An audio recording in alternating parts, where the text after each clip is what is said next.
عليكم ورحمة الله تعالى وبركاته. نحمده ونصلي على رسوله الكريم أما بعد. فقد قال الله تعالى في القرآن العظيم وفي الفرقان المجيد: أعوذ بالله من الشيطان الرجيم. بسم الله الرحمن الرحيم. أو مسكينا ذا مسربا. صدق الله مولانا العظيم. அளவற்ற அருளாளரும் நிகரற்ற அன்புடையவனுமாகிய எல்லாம் வல்ல அல்லாஹ் தஆலாவின் திருநாமம் போற்றி துவங்குகின்றேன். சலாத்தும் சலாமும் ஈருலகத்த எம்பெருமான முஹம்மது முஸ்தபா அஹ்மதே முஜ்தபா ரசூலே கரீம் ஸல்லல்லாஹு அலைஹி வஸல்லம் அவர்களின் மீதும் அன்னாரின் அடிச்சுவற்றை எப்படியே பின்பற்றி வாழ்ந்த உத்தம சத்திய சஹாபாக்கள், தாபிஈன்கள், தபா தாபிஈன்கள், வலிமார்கள், ஷுஹதாக்கள், ஸாலிஹீன்கள், நல்லோர்கள், குறிப்பாக நம் அனைவரின் மீதும் அல்லாஹ்வுடைய ரஹ்மத்தின் கிருபை என்றென்றும் நிலவட்டுமாக. ஆமீன். கண்ணியமிக்க அல்லாஹ்வின் அடியார்களே, மேலான பெரியார்களே, சகோதரர்களே, சகோதரிகளே, தாய்மார்கள், அல்லாஹ் சுப்ஹானஹு வ தஆலா பரக்கத் பொருந்திய ஒரு மாதத்திலே நம்மை வீட்டெடுக்க செய்திருக்கிறார். ரமலானுடைய மாதத்திற்கு பிறகு வரக்கூடிய 3 மாதங்களை ஹஜ்ஜுடைய மாதங்கள் என்பதாக அல்லாஹ் சுப்ஹானஹு வ தஆலா நமக்கு சொல்லியிருக்கின்றான். இந்த அடிப்படையில் ஹஜ்ஜுடைய மாதங்கள் என்று சொன்னால் புனிதமிக்க ஹஜ்ஜுடைய பயணத்தை, அந்த பயணத்தினுடைய தயாரிப்பினை ஹாஜிமார்கள் இருந்து கொண்டிருப்பார்கள். அவர்களுடைய பயணங்கள் லேசாக ஆகுவதற்கு அல்லாஹ் தௌஃபீக் செய்வானாக. ஆமீன். நம் அனைவருக்கும் அல்லாஹ் சுப்ஹானஹு வ தஆலா ஹஜ் செய்யக்கூடிய பாக்கியத்தை தந்தல் புரிவானாக. ஆமீன். கண்ணியமிக்க அல்லாஹ்வின் அடியார்களே, ஹஜ் என்று சொன்னால் நமக்கு நினைவுக்கு வருவது குர்பான். ஹஜ்ஜியும் குர்பானியும் இவ்விரண்டு அமல்களும் இருக்கிறதே, இபாதத் இருக்கிறதே, இவ்விரண்டும் ஆன்மீகம் சம்பந்தப்பட்டது. இந்த 2 விதமான அமலையும் நாம் நம்முடைய அறிவை கொண்டு நாம் சிந்திக்க முடியாது. ஹஜ்ஜுடைய காரியங்களை நீங்கள் எடுத்துக்கொண்டால் ஒவ்வொரு அமலையும் நாம் நம்முடைய அறிவை கொண்டு சிந்திக்க முடியாது. அல்லாஹ் சொல்லியிருக்கின்றான், ரசூல் ஸல்லல்லாஹு அலைஹி வஸல்லம் அவர்கள் இப்படித்தான் செய்ய சொல்லியிருக்கிறார்கள், நாம் செய்து விடுகிறோம். ஹஜ்ஜுடைய காரியங்கள் முடிஞ்சிருக்கு. குர்பானியா அல்லாஹ் சுப்ஹானஹு வ தஆலா குர்ஆனிலே நமக்கு குர்பானி கொடுக்கும்படி கட்டளையிடுகின்றான். அந்த கட்டளையின் பிரகாரம் குர்பானியை நாம் கொடுத்து விடுகிறோம். இந்த 2 விதமான அமல்களும், இந்த 2 விதமான இபாதத்துகளும் இது ஆன்மீகம் சம்பந்தப்பட்டது. எனவேதான் அல்லாஹ் சுப்ஹானஹு வ தஆலா ஹஜ்ஜும் சரி குர்பானியும் சரி இவ்விரண்டையும் சொல்லும் பொழுது அம்ரே தஅப்புதி என்பதாக சொல்வார்கள். அதாவது அல்லாஹ் சுப்ஹானஹு வ தஆலா எதை சொன்னானோ அதை கண் மூடிக்கொண்டு அப்படியே அமல் செய்வது. அதில் நம்முடைய அறிவை நம்ம என்ன செய்ய முடியாது, செலுத்த முடியாது. அப்படி செலுத்தினோம் என்று சொன்னால் அது நம்மை குஃப்ரிலே கொண்டு போய் சேர்த்துவிடும். அல்லாஹ் சொன்னான், நான் செய்கிறேன். ரசூல் ஸல்லல்லாஹு அலைஹி வஸல்லம் அவர்கள் சொன்னார்கள், எனவே நான் செய்கிறேன். எனவே இந்த 2 விதமான அமல்களும் இருக்கிறதே, இது ஆன்மீகம் சம்பந்தப்பட்டது. இப்போ கண்ணியமிக்க அல்லாஹ்வின் அடியார்களே, இப்போ வரக்கூடிய அந்த ஹஜ்ஜுடைய விஷயங்கள், அதே போல் ஹஜ்ஜிக்காக வேண்டி, ஹஜ் யாத்திரைக்காக வேண்டி ஹாஜிமார்கள் சென்று கொண்டிருக்கிறார்கள். அப்போ அங்கு சென்றவுடன் அந்த 10வது நாள், துல்ஹஜ் மாதத்தினுடைய 10வது நாள் குர்பானி கொடுப்பான்.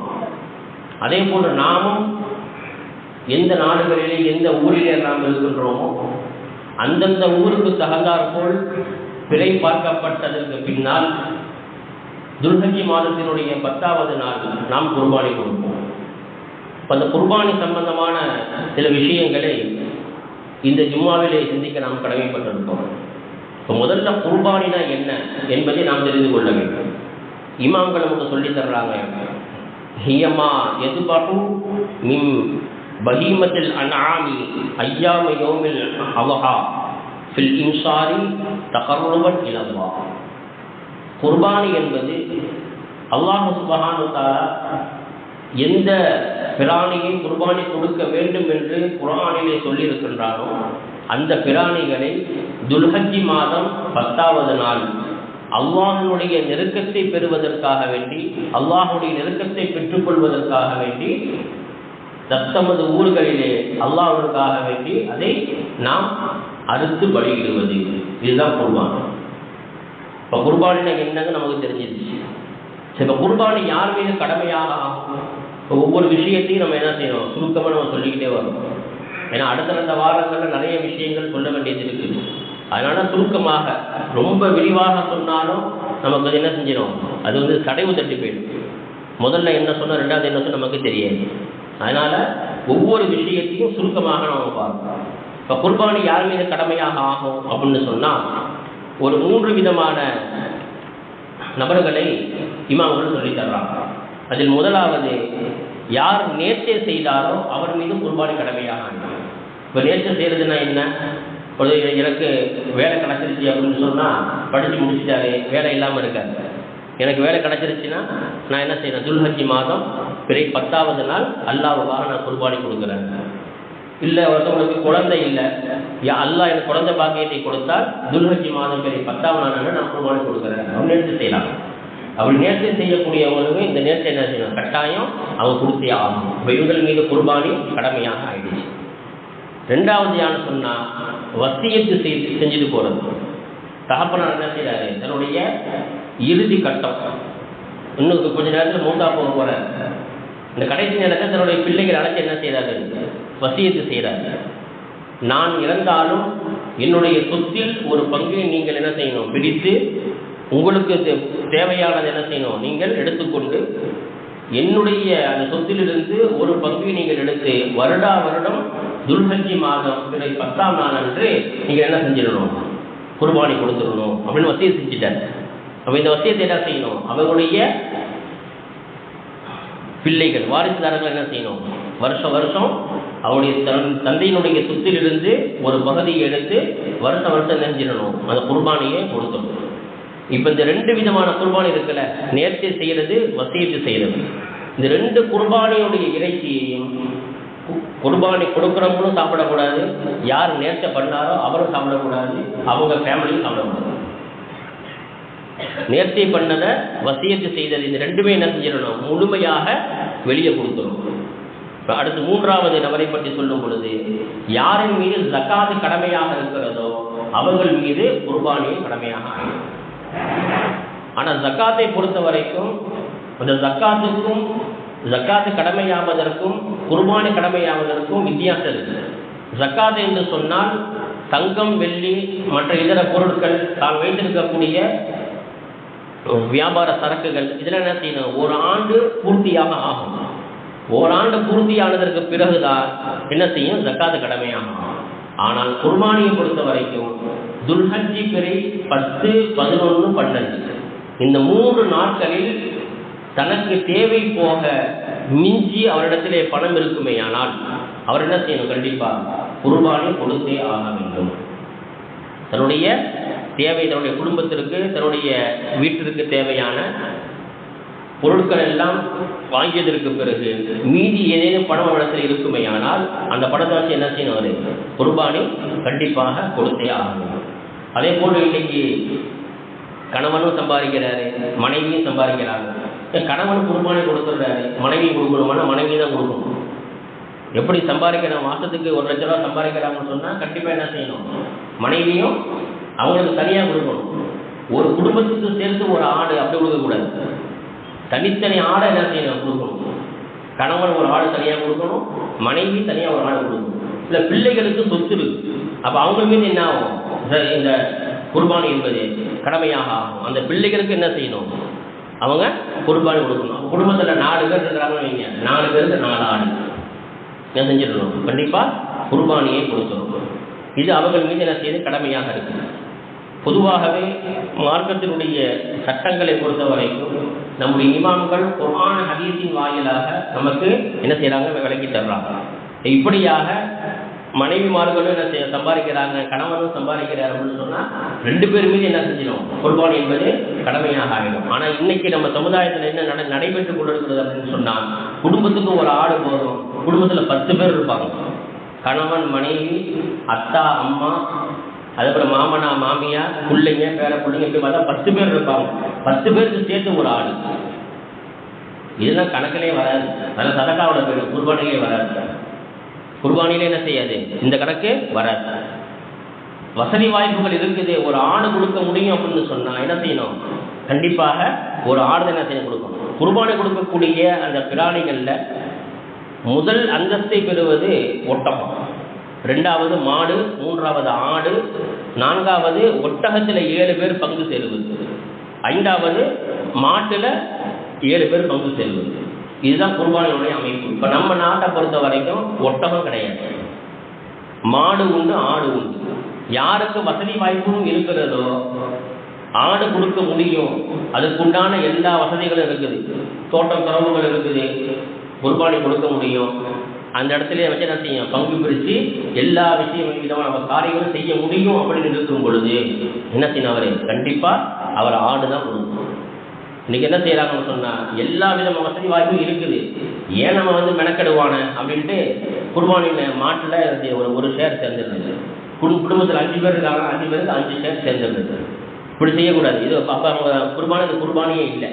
இப்போ இதில் ஒரு சட்டம் என்ன தெரியுமா, யாருக்கு ஆடு கொடுக்க முடிந்தும் ஆடு கொடுக்காமல் குர்பானி மாட்டில் போய் சேர்றாங்களோ, ஒரு 4 பேர் போய் சேர்றாங்கன்னு வைங்க, ஒரு மாட்டில் 7 பேர் பங்கு சேருவாங்க, மீதி ஒரு 3 பேர் பங்கு சேர்றாங்க. பார்த்தீங்களா, இந்த 4 பேருடைய பங்கின் காரணமாக அந்த 3 பேருடைய குர்பானியும் ஏற்றுக்கொள்ளாமல் போயிடும். இதுதான் சட்டம். சட்டத்தை நல்லா விளங்கணும். முதல்ல ஒருத்தர் என்ன செய்யறாரு, ஆடு கொடுக்க முடியும், குடும்பத்தில் 4 பேருக்கு 4 ஆடு கொடுக்க முடியும். ஆனால் அந்த 4 ஆட்டை கொடுக்காமல் ஏன் நம்ம சிரமப்படுவான, சிரமத்தை எடுத்துக்கொள்வான அப்படின்ட்டு என்ன செய்யறாங்க, ஒரு ஆட்டில் சேர்த்துட்டாங்க. சேர்ந்தாச்சு. இப்ப அதே மாட்டில் என்ன செய்யறாங்கன்னு சொன்னா மீதி 3 பேர் சேர்றாங்க. அப்ப அந்த ஆட்டை அறுக்கும் பொழுது என்ன சொல்லி அறுப்பாங்க, அந்த 7 பேருடைய பேரை சொல்லி குர்பானி தான் அறுக்கப்படும். ஆனா குர்பானி ஏற்றுக்கொள்ளப்படுமா, இந்த 4 பேரை பொறுத்த வரைக்கும் அது சதக்காவாக போயிடும். மீதி இருக்கக்கூடிய 3 பேர் அந்த 4 பேரை செஞ்ச அந்த பாவ செயல்னால இந்த 3 பேருடைய குர்பானியும் ஏற்றுக்கொள்ளாமல் போயிடும். அதனால ஆடு கொடுக்க முடியுமே, ஆனால் ஆடு தான் என்ன செய்யணும், கண்டிப்பாக நாம் கொடுக்கணும். சரி, ஆடு ஏன் கொடுக்கணும்னு நம்ம சொல்றோம், இமாம்கள் 2 காரணம் எழுதுறாங்க. ஆட்டை குர்பானி கொடுக்கறதுக்கு 2 காரணம் எழுதுறாங்க. ஒன்று என்ன காரணம் சொன்னா, ஹஜ்ரத் அனஸ் ரலியல்லாஹு தஆலா அறிவிக்கிறாங்க, புகாரில இந்த ஹதீஸ் வருது. பெருமானார் ஸல்லல்லாஹு அலைஹி வஸல்லம் அவர்கள் லஹன் நபி ஸல்லல்லாஹு அலைஹி வஸல்லம் பிகபுஷைனி அம்லஹைனி அகரனைனி, கொம்புள்ள 2 ஆடுகளை பெருமானார் ஸல்லல்லாஹு அலைஹி வஸல்லம் அவர்கள் உன்ஹியா குர்பானி கொடுத்தார்கள். ரபஹஹுமா பியதிஹி, தன்னுடைய கையாலே என்ன செஞ்சாங்க, பெருமானார் ஸல்லல்லாஹு அலைஹி வஸல்லம் அவர்கள் அந்த குர்பானியை கொடுத்தாங்க. எத்தனை ஆண்டு காலம், மதீனாவிலே வாழ்ந்த 10 ஆண்டு காலமும் ஸல்லல்லாஹு அலைஹி வஸல்லம் குர்பானி கொடுத்தாங்க. அங்க ஒட்டகமும் இருக்கு, ஆனா ஸல்லல்லாஹு அலைஹி வஸல்லம் குர்பானி கொடுத்தது எது, ஆட்டை குர்பானி கொடுத்தாங்க. இது முதல் காரணம். 2வது காரணம், அல்லாஹ் சுப்ஹானஹு வ தஆலா சூரத்துல் சாஃபாத்ல சொல்றான், ஃபதைனாஹு பிதுபிஹின் அதீம், மகத்தான நல்ல கொழுத்த ஒரு ஆட்டை, ஒரு பலியை அவருக்கு நாம் பிதியாவாக கொடுத்தோம் என்று இப்ராஹிம் அலைஹிஸ்ஸலாத்து வஸ்ஸலாம் அவர்களுக்கு அல்லாஹ் சுப்ஹானஹு வ தஆலா சொல்றான். இப்ராஹிம் அலைஹிஸ்ஸலாம் அவங்க தன்னுடைய மகனை இஸ்மாயில் அலைஹிஸ்ஸலாத்து வஸ்ஸலாம் அவங்க என்ன செஞ்சாங்க, பலியிடுவதற்காக வேண்டி கொண்டு போயிட்டாங்க மினாவுக்கு. போய் அறுக்கிறாங்க, கத்தியை வச்சு கழுத்தை அறுக்கிறாங்க, அறுக்கவே மாட்டேங்குது. கோபத்தில் இப்ராஹிம் அலைஹிஸ்ஸலாம் என்ன செஞ்சாங்க சொன்னா, ஒரு பாறை மீன் தூக்கி போட்டாங்க. அந்த கத்தி பட்ட உடனே பாறை 2ஆ பிளந்துச்சு. அந்த கத்தி பட்ட உடனே பாறையே பிளந்து போகுது. அப்படிங்கும் பொழுது கழுத்தை அறுக்க முடியாத. ஆனால் அல்லாஹ்வுடைய கட்டளை, எப்பொழுது தன்னுடைய உத்தரவை இப்ராஹிம் அலைஹிஸ்ஸலாத்து வஸ்ஸலாம் அவர்கள் தன்னுடைய மகனையே தியாகம் செய்ய முன்வந்தார்களோ, அதற்கு பகரமாக அல்லாஹ் என்ன செஞ்சான், சொர்க்கத்திலிருந்து அந்த ஆட்டை இறக்கி கொடுத்தாலும். அந்த ஆடு எந்த ஆடு தெரியுமா, ஆதம் ஹவ்வா நபி அலைஹிஸ்ஸலாத்து வஸ்ஸலாம் அவங்களுடைய பிள்ளைகள் ஹாபில் காபில் 2 பேருக்கும் நடந்த பிரச்சனை, சண்டை. என்ன பிரச்சனை, சூரத்துல் மாயிதால அது சம்பந்தமான சம்பவங்கள் நீளமாக சொல்லப்படும். நான் சுருக்கமாக சொல்றேன். பொதுவாகவே இன்னைக்கு இந்த மக்களுக்கு மத்தியில், இளைஞர்களுக்கு மத்தியில் எதுக்கு அடிச்சுக்கிறாங்க, பொண்ணுக்கு அடிச்சுக்கிறாங்க. ஒரே பொண்ணை 2 பேர் லவ் பண்ணுவான், ஒரே பொண்ணை 2 பேர் லவ் பண்ணுவான். இதே விதியை இப்போ நடக்குதுல்ல, இது இப்போ நடந்ததல்ல. ஆதம் அலைஹிஸ்ஸலாமுடைய பிச்சலங்களுடைய இருக்காங்க பார்த்தீங்கன்னா, முதல் பிள்ளைகள் ஹாபில் காபில், அப்பயே அந்த பிரச்சனை வந்துச்சு. ஒரு பொண்ணை 2 பேர் லவ் பண்ணாங்க. அப்போ யாருக்கு கல்யாணம் பண்ணி கொடுக்குறது பிரச்சனை. இப்படி பிரச்சனை ஏற்படும் பொழுது தான் அல்லாஹ் சுப்ஹானஹு வ தஆலா என்ன செஞ்சான்னு சொன்னால் 2 பேரும் குர்பானி கொடுத்து, யாருடைய குர்பானி அல்லாஹ்விடத்தில் ஏற்றுக்கொள்ளப்படுகிறதோ அவங்களுக்கு என்ன செய்யப்படும், அந்த பெண்ணை முடிச்சு வைக்கப்படும். இவங்களும் 2 பேரும் அண்ணன் தம்பி, அதே மாதிரி அவங்களுக்கு என்ன 2 பேரும் அக்கா தங்கச்சி 2 பேர் இருக்கிறாங்க. ஆனால் அதில் ஒரு பெண்ணு நல்ல அழகு, அந்த அழகான பெண்ணை தான் யாரை விரும்புகிறா, 2 பேருமே விரும்புகிறாங்க. இப்போ தான் பிரச்சனை வருது. அப்போ தான் அல்லா என்ன செஞ்சான், 2 பேரும் குர்பானி கொடுங்க, கொண்டு வந்து குர்பானி கொண்டு வச்சிடணும். வானத்திலிருந்து ஒரு நெருப்பு வந்து என்ன செய்யும், யாருடைய குர்பானியை அது எடுத்துக்கொண்டு செலுக்கிறதோ அவருடைய குர்பானி ஏற்றுக்கொள்ளப்பட்டது. ஆரம்ப காலத்தில் அப்படிதான் இருந்துச்சு. குர்பானி என்ன செஞ்சிருவாங்க, அறுத்து நம்மளை சாப்பிடலாம் முடியாது, கொண்டு போய் கறியை கொண்டு வச்சிடணும் ஒரு இடத்துல. வானத்திலிருந்து ஒரு நெருப்பு வந்து என்ன செய்யும், கொண்டு போய் மேலே கொண்டு போயிடும். சொல்றது கதை இல்லை, ஃபுல்லாக சம்பவம். குர்ஆன்ல சொல்லக்கூடிய குர்பானி சம்பந்தப்பட்ட சம்பவம் இது. அப்போ அந்த அடிப்படையில் அதில் ஆதம் அலைஹிஸ்ஸலாத்து வஸ்ஸலாமுடைய அந்த பிள்ளைகள் ஹாபில் என்பவருடைய குர்பானி ஏற்றுக்கொள்ளப்பட்டது. அப்போ அவருடைய ஆடை அல்லாஹ் என்ன செஞ்சான், சொர்க்கத்துக்கு கொண்டு போயிட்டான். அந்த சொர்க்கத்திலே என்ன செஞ்சிச்சு, அந்த ஆடு உலா வந்து கொண்டே இருந்தது. இறுதியில் ஹஜ்ரத் இப்ராஹிம் அலைஹிஸ்ஸலாத்து வஸ்ஸலாம் அவர்களுக்கு அந்த ஆட்டை தான் இறக்கி கொடுத்தான் அல்லாஹ் சுப்ஹானஹு வ தஆலா என்று தஃசீர்களில் இந்த சம்பவத்தை நமக்கு என்ன செய்றாங்க, சொல்லி காட்டுறாங்க. அப்போ ஆடு கொடுப்பதற்கு உண்டான 2 காரணங்கள். ஒன்று, ஸல்லல்லாஹு அலைஹி வஸல்லம் அவர்கள் தன்னுடைய வாழ்நாளில் ஆட்டை குர்பானி கொடுத்தார்கள், முதல் காரணம். 2வது, ஹஜ்ரத் இப்ராஹிம் அலைஹிஸ்ஸலாத்து வஸ்ஸலாம் அவர்கள் தனது மகன் இஸ்மாயில் அலைஹிஸ்ஸலாத்து வஸ்ஸலாம் அவர்களை அறுக்க முன்வந்த அந்த தியாகத்தினுடைய பிரதிபலனாக அல்லாஹ் சொர்க்கத்திலிருந்து ஆட்டை இறக்கி கொடுத்தார். எனவே ஆட்டை குர்பானி கொடுப்பது என்பது மிகவும் சிறந்தது. சரி, இப்போ ஆடு கொடுக்க முடியல, ஆனால் குர்பானி கொடுக்காம இருந்துடலாமா? குர்பானி கொடுக்காம இருக்கக்கூடாது. என்ன செஞ்சிடணும், மாட்டில் ஒரு ஷேராக நம்ம என்ன செஞ்சிடணும், நம்ம வந்து சேர்ந்து குர்பானியை நாம் கொடுக்காமல் இருக்கக்கூடாது என்பதற்காக வேண்டியது அல்லாஹ் என்ன செஞ்சிருக்கான், நமக்கு இந்த சமுதாயத்திற்கு மிகப்பெரிய ஒரு பொக்கிஷத்தை எல்லாம் கொடுத்துருக்கான். ஒரு ஆடு 15,000 20,000 விற்கிது, என்னால் கொடுக்க முடியல, அதனால் குர்பானி விட்டுடலாமா? குர்பானிங்கிறது ஒரு இபாதத். தொழுகை, நோன்பு எப்படிலாம் ஒரு இபாதத்தோ அதே போல் குர்பானி ஒரு இபாதத்.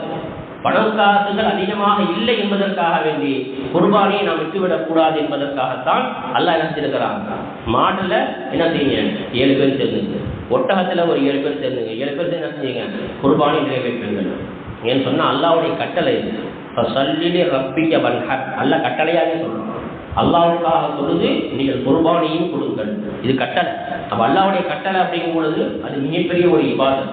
அப்போ அந்த இபாதத்தை நம்ம என்ன செய்யக்கூடாது, செய்யாமல் நாம் இருக்கக்கூடாது. ஒரு ஷேராக நம்ம என்ன செஞ்சிடணும், சேர்ந்து நம்முடைய குர்பானியை நாம் நிறைவேற்றி விட வேண்டும் என்பது பெருமானார் ஸல்லல்லாஹு அலைஹி வஸல்லம் அவர்கள் நமக்கு இந்த உம்மத்திற்கு கொடுத்திருக்கக்கூடிய மிகப்பெரிய ஒரு பொக்கிஷம். இப்போ சில பேர் என்ன செய்யறாங்க சொன்னால், நம்ம ஏன் சிரமப்படுவாங்க, ஆடு கொடுக்குறது இல்லை, மாட்டில் சேர்றதில்லை, பெருசாக இருந்துருவாங்க. வசதி வாய்ப்பு இருக்கும், பணம் காசு இருக்கும், ஆனால் என்ன செய்ய மாட்டாங்க, குர்பானி கொடுக்க மாட்டாங்க. ஏன் அதெல்லாம் கொடுத்துக்கிட்டு, ஏன் நம்ம மெனக்கரெட்டு பணம் காசை செலவு பண்ணிக்கிட்டு நம்ம சேர்த்து வச்சுக்குவோம் அப்படின்னு செய்யறது, அப்படின்னு நினைக்கிறது. அவங்களுக்கு எச்சரிக்கையாக செல்ல ஒரு விஷயம் சொல்கிறாங்க. அகமதுலையும் இப்னு மாஜாவிலையும் பதிவு செய்யப்பட்ட ஹதீஸ் இது. அபூ ஹுரைரா ரலியல்லாஹு அன்ஹு அவங்க சொல்கிறாங்க, பெருமானார் ஸல்லல்லாஹு அலைஹி வஸல்லம் சொன்னதாக சொல்கிறாங்க, மன் வஜத சாஅத்தன், யார் வசதி வாய்ப்புகளை பெற்றிருக்கிறாரோ, பெற்று பலம் இலாகி குர்பானி கொடுக்கவில்லையோ, பலா யகுர்பன்ன முஸல்லானா, அவர் நம்முடைய தொழும் இடத்தின் பக்கம் அவர் நெருங்க வேண்டாம், வர வேண்டாம்னு சொல்லுங்க. ஸல்லல்லாஹு அலைஹி வஸல்லம் தொழும் இடம்னா என்ன, அதாவது நம்ம ஈடு தொழுவோம்ல அந்த மைதானத்துக்கு அதை என்ன செய்ய வேணாம், அதை நெருங்க கூட வேண்டாம்னு சொன்னாங்க ஸல்லல்லாஹு அலைஹி வஸல்லம். மிகப்பெரிய ஒரு எச்சரிக்கை.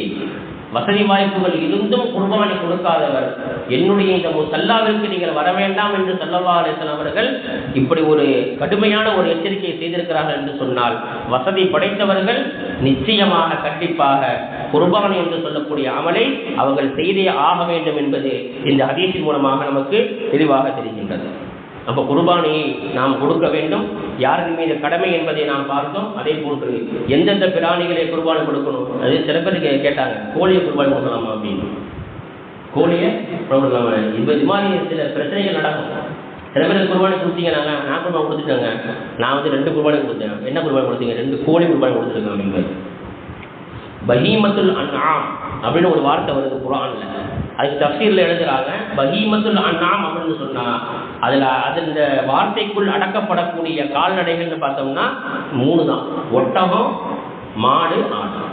இந்த 3 தினத்தில் கொடுக்கலாம். மாட்டில் சாதாரண மாடு இருக்குது, எரும மாடு இருக்குது. எரும மாடு கொடுக்கலாமான்னா தாராளமாக கொடுக்கலாம், மாக்கத்தில் அனுமதி இருக்கு. அதே போல ஆடு எடுத்துட்டோம்னு சொன்னா செம்மறி ஆடு இருக்கு, பல்லாடு இருக்கு. செம்மறி ஆடு கொடுக்கலாம், பல்லாடு கொடுக்கலாம். 2 விதமான ஆடு கொடுக்கறது என்ன செய்யும், மார்க்கத்தில் அனுமதி இருக்கு. கோழி கொடுக்கறது, கோழி, காடை, கவுதாரி இதெல்லாம் என்ன செய்யக்கூடாது, குர்பானி கொடுக்கக்கூடாது. அவங்க அந்த பஹீமத்துல் அன்ஆம் அந்த வார்த்தையில இது என்ன செய்யாது, சேராது. அன்ஆம் அப்படின்னு சொன்னாலே இந்த 3 விதமான கால்நடைகள் தான் அது உள்ளடங்கும் என்பதாக தஃசீரில் நம்முடைய இமாம்கள் என்ன செய்யறாங்க, விளக்கம் தர்றாங்க. அதே போல நம்ம என்ன செய்வோம், குர்பானி கொடுத்துட்டு ஏழை எளிய மக்களுக்கு என்ன செய்வோம், அந்த குர்பானியினுடைய இறைச்சியை நம்ம பங்கு வைப்போம். 3 பங்கு வைப்போம். ஒரு பங்கு யாருக்கு, தனக்கு. இன்னொரு பங்கு யாருக்கு, சொந்த பந்தங்களுக்கு. இன்னொரு பங்கு யாருக்கு, ஏழை எளிய மக்களுக்கு. இது சம்பந்தமாக அல்லாஹ் சுப்ஹானஹு வ தஆலா குர்ஆன் ஷரீஃபில் சொல்றான். அதாவது ஹஜ்ஜுடைய காரியத்தை முடித்துவிட்ட ஹாஜிமார்கள் அவர்களுடைய அந்த ஹஜ்ஜுடைய காரியத்தினுடைய பிரதிபலனை அடைந்து கொள்வதற்காக வேண்டி அவங்க என்ன செய்வாங்க, பிறை 10 அந்த மினாவுக்கு அவங்க என்ன செய்வாங்க, வருவாங்க. அதை பற்றி அல்லாஹ் குர்ஆன்ல சொல்றான், சூரத்துல் ஹஜ்ஜில் அல்லாஹ் சொல்றான், லியஷ்ஹது மனாஃபிஅ லஹும், ஹாஜிமார்கள் தங்களுடைய அந்த பிரயோஜனங்களை, தங்களுக்கு கிடைக்கக்கூடிய அந்த இபாதத்தினுடைய பிரயோஜனங்களை அடைந்து கொள்வதற்காக வருவார்கள். வந்து வயதுகுருஸ்மல்லாஹி ஃபி அய்யாமின் மஅலூமாத், குறிப்பிட்ட அந்த சில நாட்களிலே அல்லாஹ்வுடைய பெயரை அவர்கள் என்ன செய்வாங்க, சொல்வாங்க. அலாமா ரஸகஹும், அல்லாஹ் அவர்களுக்கு கொடுத்திருக்கக்கூடிய அந்த ரிஸ்கின் மீது. என்ன, மின் பஹீமத்துல் அன்ஆம், ஆடு, மாடு, ஒட்டகை போன்ற இந்த பிராணிகளை அல்லாஹ்விற்காக என்ன செய்வாங்க, குர்பானி கொடுப்பதற்காக வேண்டி குறிப்பிட்ட சில நாட்கள் என்று சொன்னால் அந்த குறிப்பிட்ட நாட்கள் என்பதற்கு தஃசீல் எழுதுவாங்க. ஐயாமு மஅலூமாத் என்று சொன்னால் பிறை 10, 11, 12. ஐயாமு தஷ்ரீக் என்று சொல்லப்படக்கூடிய இந்த 3 நாட்களுக்கு தான் ஐயாமு மஅலூமாத் என்று சொல்லப்படுகிறது. அப்படி அல்லாஹ்வுக்காக குர்பானி கொடுத்துட்டு ஃபகுலு மின்ஹா, அதிலிருந்து நீங்க என்ன செய்ய, அதிலிருந்து நீங்களும் சாப்பிடுங்கள். வஅத்ரிமுல் பாஹிஸல் ஃபகீர், ஏழை எளிய மக்களுக்கு என்ன செய்ய, அதிலிருந்தும் நீங்கள் உணவளியுங்கள் என்பதாக அல்லாஹ் சுப்ஹானஹு வ தஆலா நமக்கு சொல்லி காட்டுகிறார். இந்த ஆயத்தை வைத்து சொல்லும் பொழுது மனாஃபி, ஹாஜிமார்களுக்கு புரோஜனம் தரக்கூடியது சொன்னால் 2 விதமான புரோஜனங்கள் உண்டு. ஒரு புரோஜனம் துன்யாவினுடைய புரோஜனம், 2வது ஆகிரத்தினுடைய புரோஜனம். துன்யாவுடைய புரோஜனம் என்ன, அல்லாஹ் கொடுத்திருக்கக்கூடிய அந்த கால்நடைகளை நாம் வளர்க்கின்றோம், அதை விற்பனை செய்கின்றோம், அதை அல்லாஹ்வுக்காக குர்பானி கொடுக்கின்றோம். இந்த புரோஜனங்கள் நமக்கு கிடைக்கிறது. மறுமையை புரோஜனம் என்ன, ரிதுவானுல்லாஹ், அல்லாஹ்வுடைய பொருத்தம் கிடைக்கிறது என்று இப்னு கஸீர் என்று சொல்லக்கூடிய தஃசீரில் இந்த விளக்கத்தை என்ன செய்றாங்க, இமாம்கள் நமக்கு எடுத்து சொல்றாங்க. 3 பங்காக நம்ம வைக்கிறோம். சில தஃசீர்களில் 2 பங்கு என்ன செய்யணும், வைக்கணும். ஒன்று தனக்கும் இன்னொன்று ஏழை எளிய மக்களுக்கும் கொடுத்துடும் என்பதாகவும் ஒரு கருத்து தஃசீர்களில் சொல்லப்படுது. ஆனால் 3 பங்குகள் வைக்கணும் என்பதுதான் சரியான கருத்து. ஒன்று தனக்கு, இன்னொன்று தன்னுடைய சொந்த பந்தங்களுக்கு, இன்னொன்று ஏழை எளிய மக்களுக்கு. அப்படி ஏழை எளிய மக்களுக்கு நாம் கொடுக்கும் பொழுது அந்த எப்படிப்பட்ட ஏழைக்கு கொடுக்குறோம்னு சொன்னா அல்லாஹ் சுப்ஹானஹு வ தஆலா குர்ஆன்ல சொல்றான், அவ் மிஸ்கீனன் தா மஸ்ரபா, உடம்பிலே புழுதி படிந்திருக்கக்கூடிய மிகவும் பரமையான ஏழைக்கு என்ன செய்ய, நீங்கள் உணவளியுங்கள் என்பதாக அல்லாஹ் குர்ஆன்ல சொல்றான். உடம்புல கூட புடிஞ்சிருக்க உடைய ஆடையே இல்லை, அந்த அளவுக்கு உடம்புல புழுதி படிஞ்சிருக்குது, அப்படியே பங்கரையா இருக்கிற ஆள். அப்படிப்பட்ட அந்த ஏழைக்கு என்ன செய்யுங்க, நீங்கள் உணவளியுங்கள் என்பதாக அல்லாஹ் திருக்குர்ஆனிலே சொல்லி காட்டுகிறான். கண்ணியமிக்க அல்லாஹ் நல்லடியார்களே, அதே போன்று அல்லாஹ் சுப்ஹானஹு வ தஆலா இந்த குர்பானியை நாம் கொடுப்பதின் காரணமாக மறுமையில் நமக்கு கிடைக்கக்கூடிய அந்த பலனை சொல்லும் பொழுது அல்லாஹ் சுப்ஹானஹு வ தஆலா சூரத்துல் கஹ்ஃப்ல அல்லாஹ் சொல்றான், வஜஸாஉஹும் பிமா ஸபரு ஜன்னத்தன் வ ஹரீரா. யார் ஏழை எளிய மக்களுக்கு உணவுகளை கொடுத்தார்களோ, அந்த குர்பானியை கொடுத்து ஏழை எளிய மக்களுக்கு அந்த உணவுகளை யார் கொடுக்கின்றார்களோ அவர்களுக்கு கிடைக்கக்கூடிய கூலி, பிமா ஸபரு, அதன் மீது அவர்கள் பொறுமையாக இருப்பார்களே, அப்படிப்பட்ட அந்த பொறுமையாளர்களுக்கு அல்லாஹ் கொடுக்கக்கூடிய என்ன தெரியுமா, ஜன்னத்தன் வ ஹரீரா, சொர்க்கத்தையும் அல்லாஹ் கொடுத்து ஹரீர் என்று சொல்லக்கூடிய பட்ட ஆடையை அல்லாஹ் அவர்களுக்கு அணிவிப்பான். துன்யா பொறுத்த வரைக்கும் ஆண்களுக்கு பட்டு ஹராம். ஆனால் மறுமையில சொர்க்கத்தில் இங்கே அல்லாஹ் எதையெல்லாம் ஹராமாக ஆக்கினானோ சொர்க்கத்தில் எல்லாமே ஹலால் ஆகிடும். இங்கே மது ஹராமு, விபச்சாரம் ஹராமு, எல்லாமே ஹராமு. ஆனால் அல்லாஹ் சுப்ஹானஹு வ தஆலா நாளைக்கு மறுமையில் என்ன செய்வான், சொர்க்கத்தில் ஒன்றுக்கு பல ஊழின் பெண்கள் என்ன செய்வான், ஒரு ஆண்களுக்கு அல்லாஹ் கொடுப்பான். அப்போ பல பெண்களோட ஒரு ஆணை வந்து சேர்றார, இது விபச்சாரம் இல்லையா? அது துன்யாவில் தான் அது ஹராம். அங்கே அவரு சொற்குலோகத்தில் என்ன செய்வார், ஜாலியாக இருப்பார். அப்போ அல்லாஹ்வுக்காக வேண்டி நாம் குர்பானி கொடுக்கும் பொழுது அந்த குர்பானினுடைய இறைச்சியோ அதனுடைய சதையோ அதனுடைய இறைச்சியோ போய் என்ன செய்யறது, எலும்புகளை போய் சேர்றதில்லை. அல்லாஹ் தஆலா குர்ஆன்ல சொல்லுவான், யனாலு அல்லாஹ் லுஹூமுஹா வலா திமாஉஹா. அவர்களுடைய குர்பானி கொடுக்கக்கூடிய பிராணியினுடைய இறைச்சியோ ரத்தமோ அல்லாஹ்விடம் போய் சேருவதில்லை. வலாக்கின் யனாலுஹு தக்வா மின்கும். உங்களுடைய எண்ணம், உங்களுடைய தக்வாதான் போய் சேருகிறது. ஒவ்வொரு இபாதத்திற்கும் அல்லாஹ் சுப்ஹானஹு வ தஆலா இந்த தக்வாவை ஒரு நிபந்தனையாக அல்லாஹ் வைக்கிறான். தொழுகையை நாம் எடுத்துக்கொண்டால் அதில் அல்லாஹ் சொல்லுவான், யா அய்யுஹல்லதீன ஆமனு இஸ்தஈனு பிஸ்ஸபரி வஸ்ஸலாஹ் வ இன்னஹா லகபீரத்துன் இல்லா அலல் ஹாஷிஈன். தொழுகை என்பது தொழுகையும் பொறுமையை கொண்டு அல்லாஹ்விடத்தில் நீங்கள் உதவி தேடுங்கள். ஆனால் இந்த தொழுகை என்பது யாருக்கு பாரமாக இருக்கணும்னு சொன்னால், யார் அல்லாஹ்வை பயப்படவில்லையோ, அல்லாஹ்வுடைய அச்சம் உள்ளத்திலே இல்லையோ அவர்களுக்கு இந்த தொழுகை என்பது மிகப்பெரிய பாரமாக இருக்கும். தொழுகையை சொல்லும் பொழுது இந்த தக்வாவை, இறை அச்சத்தை அல்லாஹ் நிபந்தனையாக வைக்கின்றான். அதே போல் ரமலான நோன்பு வச்சோம். அந்த ரமலானுடைய நோன்பை பற்றி அல்லாஹ் சொல்லும் பொழுது, யா அய்யுஹல்லதீன ஆமனூ குதிப அலைக்குமுஸ் ஸியாமு கமா குதிப அலல்லதீன மின் கப்லிக்கும் லஅல்லக்கும் தத்தகூன். முன்னுள்ள சமுதாயத்தின் மீது எப்படி இந்த ரமலானுடைய இந்த நோன்பை நாம் கடமையாக ஆக்கினோமோ அதே போல் உங்கள் மீதும் நாம் கடமையாக ஆக்கியிருக்கின்றோம். இதற்காக வேண்டி லஅல்லக்கும் தத்தகூன், நீங்கள் அல்லாஹ்வினுடைய அச்சத்தை உள்ளத்திலே கொண்டு வரக்கூடிய தக்வாவுடையவர்களாக நீங்கள் ஆக வேண்டும் என்பதற்காக வேண்டி. அதே போல ஹஜ்ஜுடைய விஷயத்தில் அல்லாஹ் சொல்லுவான், நீங்கள் ஹஜ்ஜிக்கு நீங்கள் புறப்படும் பொழுது வெறும் ஆடைகள் எடுத்துக்கொண்டு ஹஜ்ஜிக்கு ஒரு டூர் மாதிரி பொருள் நீங்கள் பிடிச்சிடக்கூடாது, நீங்கள் போய்விடக் கூடாது.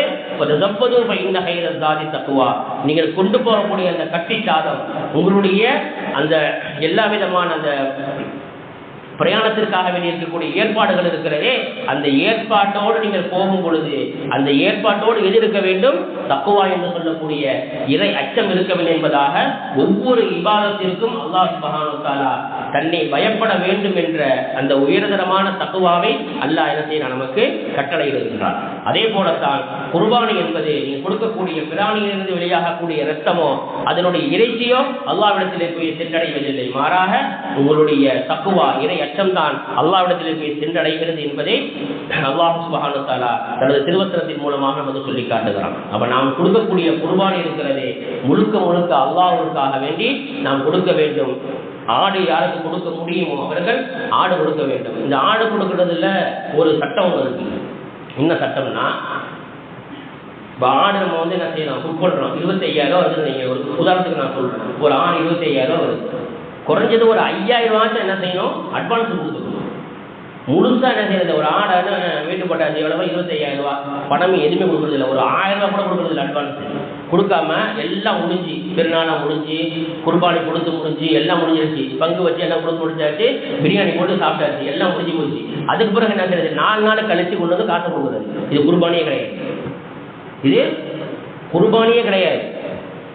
ஆடு வாங்கி கறி என்ன செஞ்சிருக்கீங்க, சமைச்சு நீங்கள் சாப்பிட்ருக்கீங்க, அவ்வளோதான். குர்பானிங்கிறது ஒரு இபாதத். அந்த இபாதத்துக்கு என்ன செய்யணும், அதற்கு என்ன சட்ட திட்டங்களை சொல்லப்பட்டிருக்கிறதோ அதன் பிரகாரம் நம்ம என்ன செய்யணும், அந்த இபாதத்தை நம்ம செய்யணும். குறைஞ்சபட்சம் ஒரு அட்வான்ஸை என்ன செய்யணும் கொடுத்து நாம் என்ன செய்யணும், ஆடோ மாடோ என்ன செய்யணும் வந்து புக் பண்ணணும். இப்போ கண்ணியமிக்க அல்லாஹ் நடிகார்களே, அதே போன்று ஹஜ்ரத் பெருமானார் ஸல்லல்லாஹு அலைஹி வஸல்லம் அவர்கள் அவர்களுடைய ஹதீஸிலிருந்து ஏழை எளிய மக்களுக்கு இந்த குர்பானியுடைய கருவியை நாம் கொடுப்பதன் மூலமாக நமக்கு கிடைக்கக்கூடிய பலன்களை பற்றி நமக்கு சொல்லும் பொழுது இமாம்கள் 10 விஷயங்கள் நமக்கு சொல்லி காட்டுறாங்க. அதில் முதலாவது, அல்லாஹ்விற்கு மிகவும் பிரியமான ஒரு அமல் குர்பானி என்பது. 2வது, நமக்கு ஒரு சந்தோஷத்தை அதை என்ன செய்து நமக்கு ஏற்படுத்துகிறது. 3வது, ஹஜ்ஜுடைய நலவுகளில் இது ஒன்று. ஏன்னா ஹஜ்ஜுக்கு போறவங்க என்ன செய்யறாங்க, பெரிய 10 அன்று குர்பானி கொடுக்குறாங்க. 4வது, அல்லாஹ்வுடைய பிரியத்தை நமக்கு என்ன செய்ய அதிகமாக ஏற்படுத்தக்கூடியது. 5வது, ஈமான் என்ற ஒரு அடையாளமாக இருக்கிறது. 6வது, அரபியர்களுடைய ஒரு பழக்கமாக இருக்கிறது. ஏன்னு சொன்னால் ஏழைகளுக்கு உணவளிக்கிறதுங்கிறது அரபியர்களுடைய பழக்கம். ஏழை மக்கள் இல்லாமல் என்ன செய்ய மாட்டாங்க, அரபியர்கள் அவங்க வந்து உணவு உண்ண மாட்டாங்க. அது இப்ராஹிம் அலைஹிஸ்ஸலாத்து வஸ்ஸலாம் அவங்களுடைய பழக்கம் அதுதான். என்றைக்குமே அவங்க தனியாக சாப்பிட்டதே கிடையாது. அவங்களுடைய தனித்துவமான ஒரு தன்மை என்றைக்குமே தனியாக அவங்க சாப்பிட்டதே கிடையாது. இப்ராஹிம் அலைஹிஸ்ஸலாம் யாராச்சும் கூட வந்ததுக்கு காத்துக்கிட்டே இருப்பாங்களாம், சமைச்சு வச்சுட்டு காத்துக்கிட்டே இருப்பாங்களாம். யாராச்சும் வராங்களா, வந்த பிறகு என்ன செய்வாங்க, சேர்த்து வந்து உட்கார வச்சு தான் சாப்பிடுவாங்களாம். மிகப்பெரிய ஒரு அற்புதமான ஒரு தன்மை. அதே போன்று 7வது நன்மையான காரியங்களில் ஒரு அடையாளம். அடுத்து 8வது நம்முடைய அந்தஸ்துகளை உயர்த்தக்கூடியது. 9வது சொர்க்கம் புகுவதற்கு இந்த ஏழைகளுக்கு உணவளிப்பது என்பது காரணமாக அமைகிறது. 10வது இஸ்லாத்தில் மிக சிறந்த ஒரு செயல். எந்த ஒரு மார்க்கத்திலும் எந்த ஒரு மதத்திலும் இப்படி ஏழை எளிய மக்களுக்கு நீங்கள் உங்களுடைய கரையிலிருந்து ஒரு பங்கை கொடுங்க என்பதாக சொல்லப்படலை. ஆனால் இஸ்லாம் சொல்லுகிறது, குர்பானி உனக்காக நீ கொடுத்தாலும் அல்லாஹ்வுக்காக நீ கொடுக்கக்கூடிய அந்த குர்பானியிலே 3 பங்காக வைத்து உனக்கு வைத்துக்கொள், உன்னுடைய சொந்த பந்தங்களுக்கு வைத்துக்கொள், அதே போன்று ஏழைக்கு ஒரு பங்கு கொடு என்று சொல்லக்கூடிய ஒரே மார்க்கம் இந்த இஸ்லாமிய மார்க்கம் தான். கண்ணியமிக்க அல்லாஹ்வுடையார்களே, ஆகவே நாம் நம்முடைய குர்பானிகளை சரியான முறையிலே ஷரியத் சொல்லியிருக்கக்கூடிய சட்டத்திட்டங்களை முழுமையாக நாம் பின்பற்றி நம்முடைய உயர்தரமான அந்த குர்பானியுடைய இபாதத்தை செய்யக்கூடிய அந்த தௌஃபீக்கினை நம் அனைவரும் அல்லாஹ் புரிவானாக. வாஹிரு தஅவானா அல்ஹம்துலில்லாஹி ரப்பில் ஆலமீன். அஸ்ஸலாமு அலைக்கும் வரஹ்மத்துல்லாஹி தஆலா வபரகாத்துஹு.